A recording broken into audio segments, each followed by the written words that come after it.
Okay, so we're going to review the Chapter 10 and 11 test. And so I'm going to go over each question, and I'll explain how this works. I'll explain the answers as I go.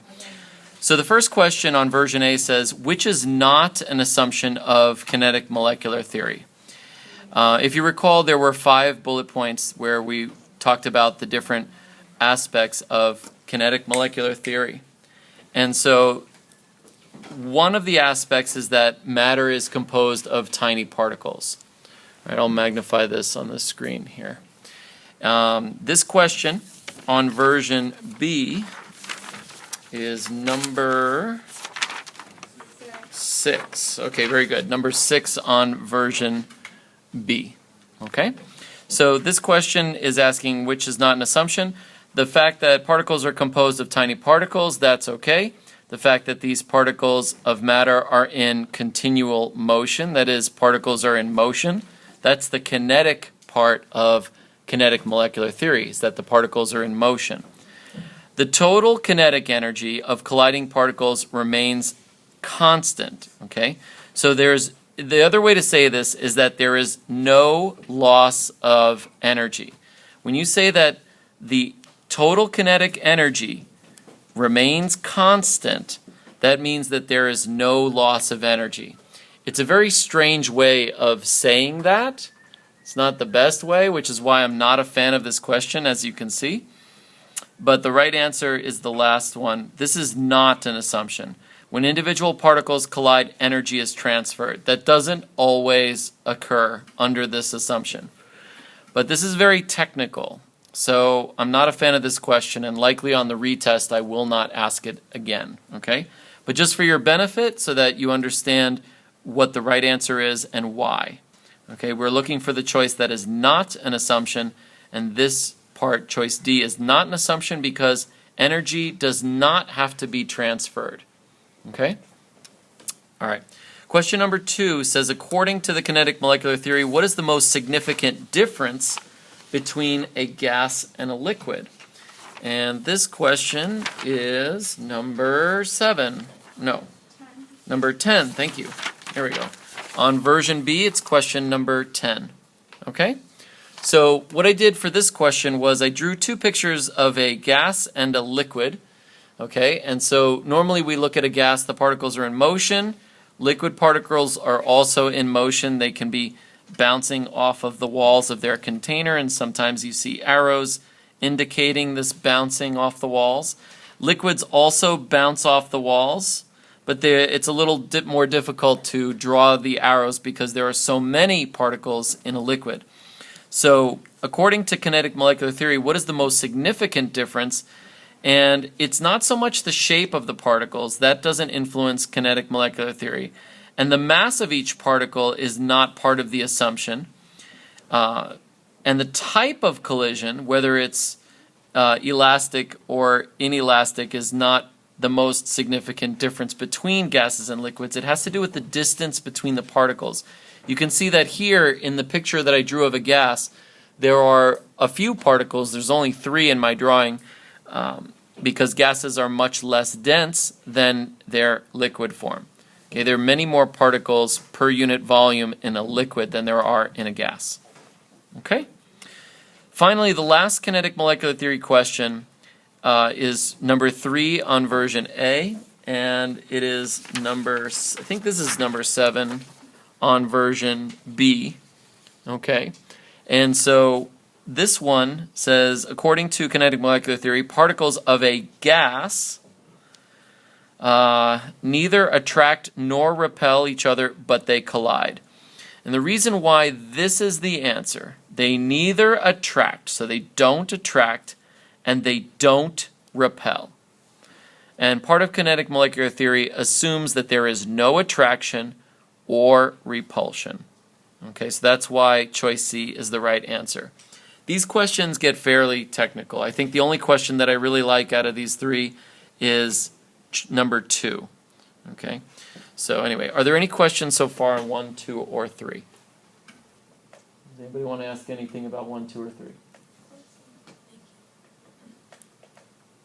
Okay. All right, so we'll move on to number 4. All right, so let's see if I solve number 4 on separate paper. Yeah. So here's question number 4. On version B, this question starts with the volume of a gas is 400 liters. So the volume of a gas that is 400 liters. Anybody see it? Anybody see this number on the version B? Is it number 1? Oh yeah, good job. It's number 1. That is right. The reason why this is so difficult for us is because you could see that the answers were shuffled. On version A, the right answer is choice C. On version B, the right answer is choice A. So this makes it a little difficult to track down the question, but yes. Version B, question number 1, is the same as version A, question number 4. So it says in the question, the volume of a gas is 400 milliliters when the pressure is 1 atmosphere. Okay? So the pressure is 1 atmosphere. At the same temperature, okay? So when you see this phrase, we know that temperature is constant, and therefore you do not include in the math. Do not include in the math. Okay, in other words, don't put a T in any, you need an equation without the T. So I see volume, I see pressure, and I see volume, and all these answer choices are pressure. I have to find the right one. So let's take a look at how to set this one up. So this is the answer for number 4. And to solve this, I use the equation P1 V1 equals P2 V2. All right, so this is a Boyle's law question. So you need to put the appropriate pressure and volume in the right place. The thing that made this question evil, a little bit evil, was you see that I wrote 2,000 there. Does anybody know where that 2,000 came from? 2 liters. That's right. Very good, Matthew. This is 2 liters, okay? And you have to make sure that the units here and here for volume are the same. So you have to make a decision whether you're going to do the math in milliliters or are you going to do the math in liters. So what I did was I chose milliliters, which meant I had to convert this 2 liters into 2,000 milliliters. Okay, and then I use that number. I use that number in my equation. All right, now likewise, you could have converted everything into liters. If that were true, this would have been 0.4, and this would have been 2. Okay? All right, any questions on number 4? Yes, Matthew. Why didn't you choose to convert 4,000 to 0.4? There's no reason. Yeah, I chose not to convert 400 to 0.4 because I just like working in liters. It's my preference. Okay, cool. Any other questions? No? All right, very good. Number 5. A sample of oxygen gas occupies 560 milliliters when the pressure is at 800 millimeters of mercury. All right, so you can see there we have a volume and a pressure. At constant temperature, right, what volume does the gas occupy when the pressure decreases to 700 millimeters Hg? So again, when you see constant temperature, you know that temperature is not a factor in your math.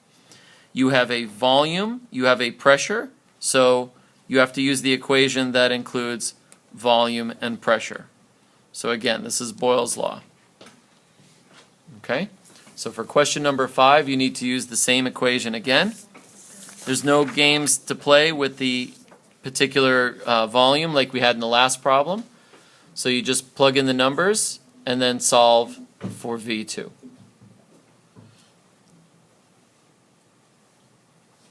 Okay, any questions on 5? Okay. All right, next, let's see. So that was questions 4 and 5, okay? For reference, question number 5 on version B, does anybody know what that was? What was question number 5 on version B? Let's see here. Question number 5 on version B, 560. It's number 4, yep, you're right. It's question number 4, okay, on version B. All right, question number 5 on version A is question number 4 on version B. Okay? Cool. Next, on number 6, a sample of gas is collected at 750 millimeters of mercury. This is question number, let's see.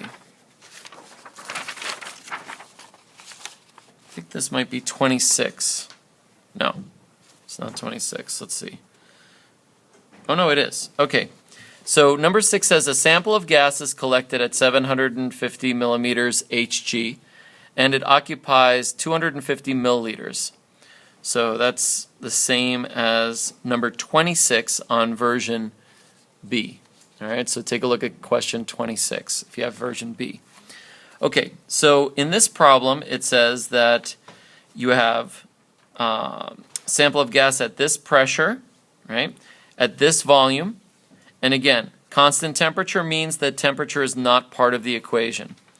What pressure does the gas exert if the volume increases to 300? So again, same scenario. This is a Boyle's law problem. So to set up problem number 6, this is the proper setup here. So initially you'll have 750 here, 250 here. You're looking for pressure, P2, and this is 300. Okay, so that's the setup initially, but then to solve it, you divide both sides by 300. Divide by 300.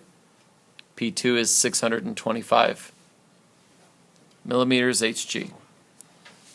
Okay, so for those 3 problems that are grouped together, those are all Boyle's law problems.